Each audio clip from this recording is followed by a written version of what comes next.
Hello everyone, hope you all are doing well. Today we are going to discuss poem 4 for BA third semester student of Punjab university Chandigarh. आज हम discuss करेंगे poem number 4 है, जो पहली 3 poem थी जिसमें आपकी ओड टू ऑटम, उसके इंपॉर्टेंट क्वेश्चन, उसकी क्या एक्सप्लेनेशन है वो भी मैंने अपलोड कर दिया है. Road not taken is also uploaded. उसके बाद थर्ड जो पोएम आपकी थी वो अभी मैंने अपलोड कर दी है, money madness, which is written by D.H. Lawrence. आज जो हम सिलेबस की जो आपके जो थर्ड सेमेस्टर के सिलेबस की आखिरी पोएम डिस्कस करने जा रहे हैं, which is I2, and this is very important poem and very interesting one है. और ये आप सोसाइटी के साथ रिलेटेड पोएम है, तो आप इसे आराम से समझ सकते हो, बड़े आराम से. इसकी एक्सप्लेनेशन अगर आपको समझ आएगी, पोएम में से कोई भी क्वेश्चन आए, शॉर्ट आए लॉन्ग आए, आप उसे अटैम्प्ट कर सकते हो. It's a very general problem है. ये जनरल प्रॉब्लम के साथ साथ ये बड़ी बेसिक सी जो प्रॉब्लम चलती है सोसाइटी के अंदर, उसके बारे में पोइट ने डिस्कस करा है. The poem is I2 which is written by Langston Hughes. इसे किसने लिखा है? लैंगस्टन ह्यूग्स ने लिखा है. अबाउट द पोइट, मतलब इसको आपने पढ़ने की ज़रूरत नहीं है, बस आपको इसमें क्या याद होना चाहिए, पोइट का क्या नेम है. द पोइट का नेम क्या आपका? लैंगस्टन ह्यूग्स है. उसके बाद हम आगे डिस्कस कर लेते हैं कि आगे आपका इसमें पोएम किस बारे में कह रही है. उसके बाद हम स्टैंजास वाइज की एक्सप्लेनेशन देखो ये आपकी है अबाउट द पोएम. पहले देखो पोएम के बारे में पता होने से पहले मैं आपको इसमें बेसिक चीज़ें बता दूं. ये पोएम है काले और गोरों के बारे में, कि जो अमेरिकन हैं उनके साथ कैसे, अफ्रीकन के साथ कैसे ट्रीटमेंट हो रहा है, ब्लैक और white, racial discrimination. Very important point. The poem आप रेफरेंस टू कंटेक्स्ट लिखोगे तो आपने वहाँ क्या लिखना है? This poem suggest about the or shows the problem of racial discrimination among whites and black and the whites look down to the blacks. देखो racial discrimination पे है. बेसिक थीम अगर आपको आ जाए, what is the theme of the poem? The theme of the poem is racial discrimination among whites and black. India में problem नहीं होती, ये वेस्टर्न कंट्रीज में सबसे ज़्यादा प्रॉब्लम होती है. किसकी प्रॉब्लम होती है? रेशियल डिस्क्रिमिनेशन की. उसके बाद देखो क्या है, अब हम पोएम के बारे में डिस्कस कर लेते हैं. What is about the poem? देखो इन दिस पोएम, इस पोएम के बारे में द पोइट एक्सप्रेस, सबसे पहले देखो reference to context is very important. Theme discuss करने के बाद, पोएम की एक्सप्लेनेशन डिस्कस करने के बाद, बेसिक पर्पस जो है पोएम का वो डिस्कस करने के बाद हम क्या डिस्कस करेंगे? रेफरेंस टू कंटेक्स्ट आपने कैसे अटेम्प्ट करना, which is more beneficial for every student. Either you are you sole student, private student हो तो आपको पता होना चाहिए, या रेगुलर स्टूडेंट क्यों ना कॉलेज के, ये कॉलेज में भी नहीं बताते हैं आपको. 5 में से 2 नंबर वाली चीज़ें आपको कॉलेज में भी बता देंगे, पर अगर आपने 5 में से 4.5 नंबर लेने हैं तो आपने कुछ एक्स्ट्रा ऑर्डिनरी चीज़ करनी होगी. वो मैं आपको बताऊंगी आप कैसे टॉपर वाले मार्क्स ले सकते हो. देखो अबाउट द पोएम, सबसे पहले ये पोएम है रेशियल डिस्क्रिमिनेशन के बारे में. पहली चीज़ आपको वेरी मच क्लियर है. दूसरी चीज़ क्या है, जो वाइट है वो ब्लैक को बड़ी गिरी हुई नज़रों से देख रहे हैं. ठीक है.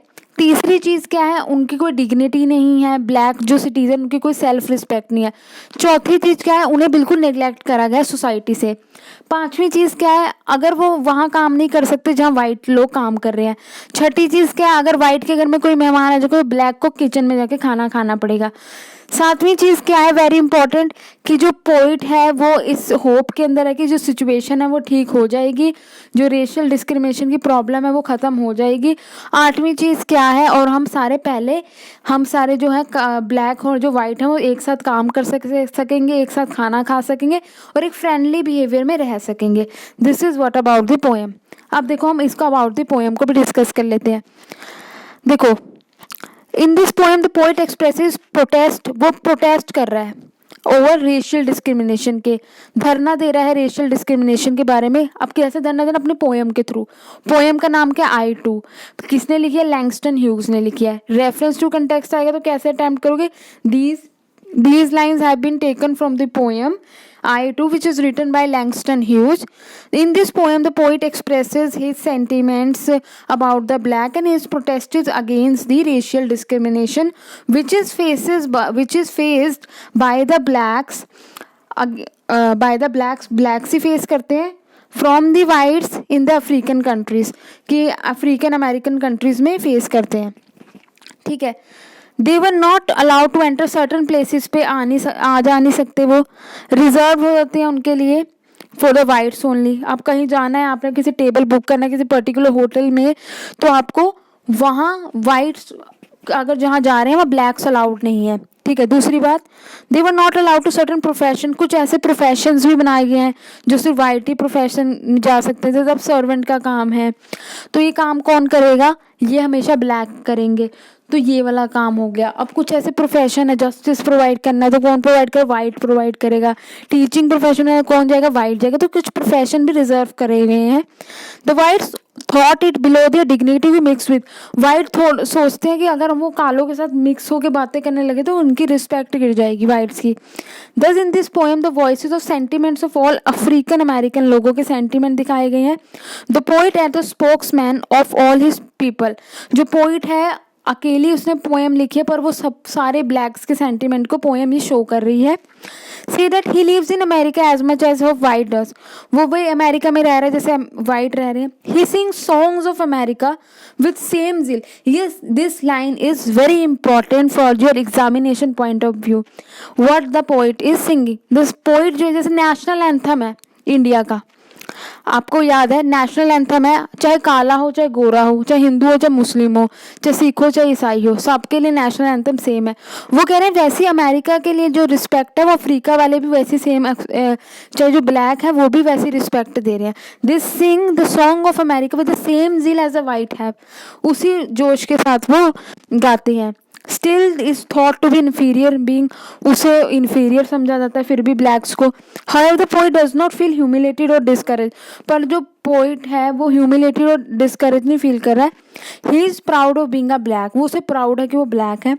He is certain that one day he will get his due place in the American society, कि उसे अच्छी एक प्लेस मिलेगी अमेरिकन सोसाइटी में।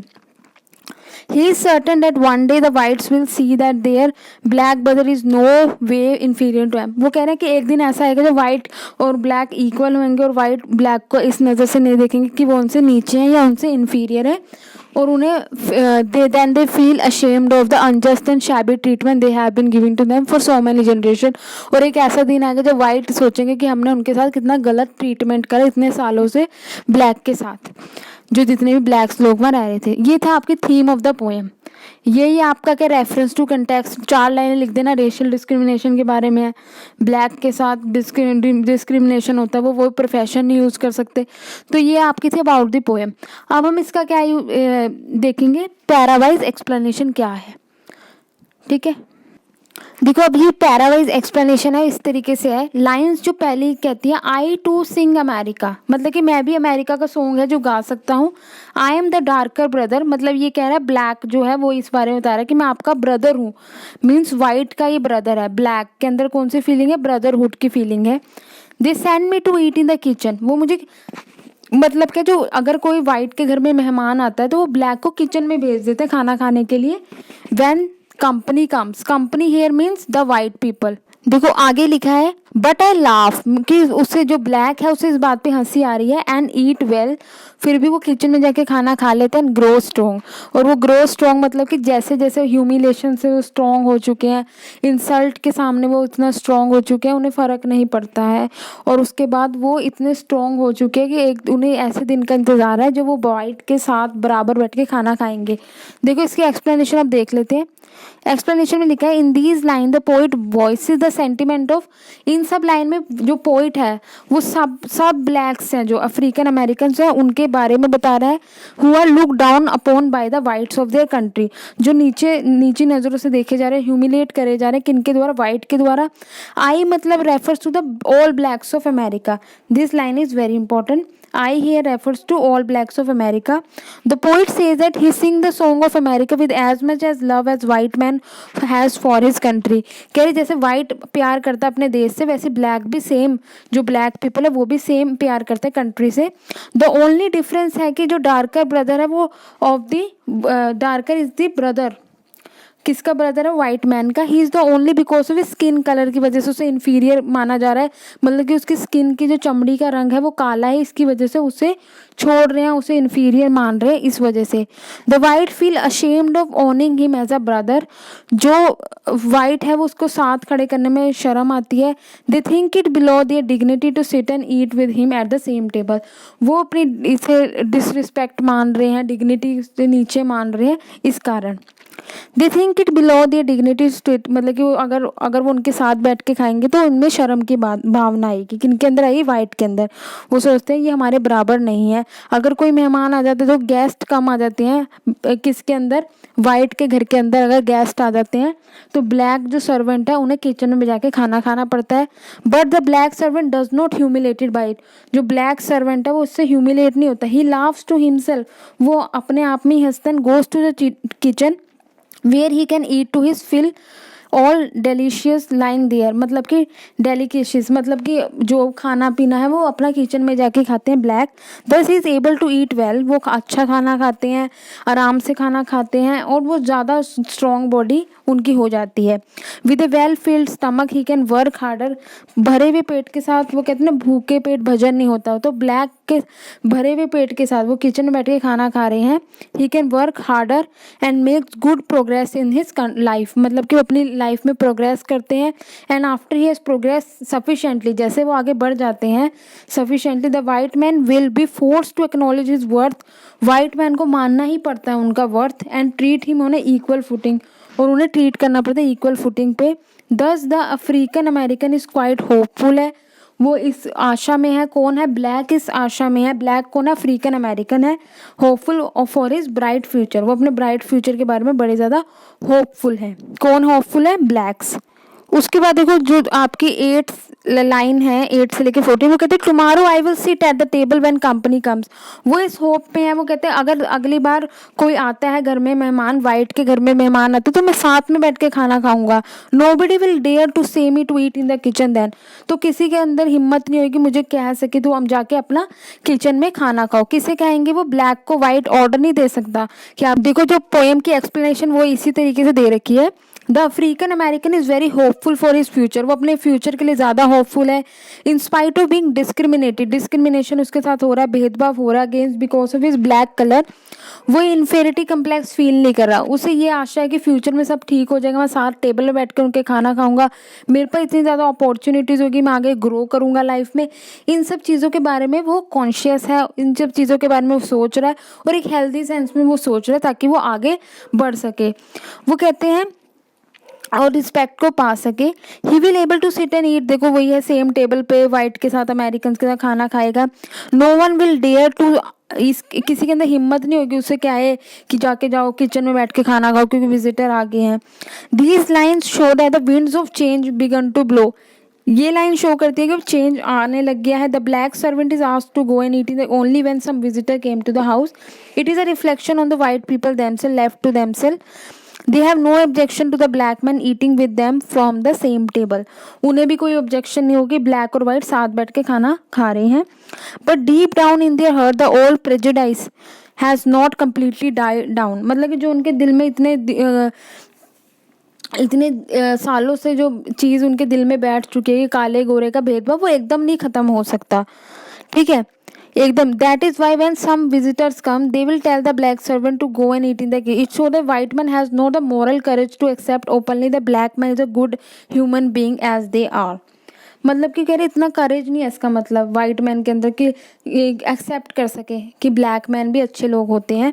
The black man feels pleased, वो फील प्लीज करते हैं to watch this strange predicament of the white man का। That is why he said nobody will dare, जब भी वो कह रहा है कि nobody will dare to say me to eat in the kitchen then, कि किसी की इतनी हिम्मत नहीं होगी वो मुझे कह सके आप किचन में जाके खाना खाओ। ठीक है ये था इसका जो आपने एक्सप्लेनेशन देखी है। अब आपकी लाइन आती है 15 से लेके 18 तक। 15 से 18 आपको बोल रहे हैं besides they will see how beautiful I am and be ashamed I to an American, कह रहे वो थोड़े सालों बाद उन्हें शर्म आएगी, वो सोचेंगे कि हम कैसे इनके साथ डिस्क्रिमिनेशन कर रहे थे। कौन सोचेंगे? वाइट पीपल सोचेंगे।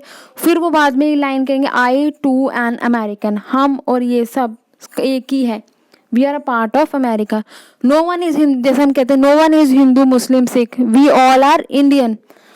ठीक है ना, जैसे आप किसी आर्मी मैन से पूछोगे व्हाट्स योर रिलीजन, जैसे ही इज एन इंडियन, वैसे ही वो कहते हैं काला गोरा कुछ नहीं है, सारे क्या हैं, वी ऑल आर अमेरिका। ये एक लास्ट एक होपफुल चीज़ है जो पोइट है लैंगस्टन ह्यूज जो है वो कहता है कि सारी डिस्क्रिमिनेशन ख़त्म करके white and black sing the song of America as the sons of America as a whole, वो किसी से अलग नहीं होंगे।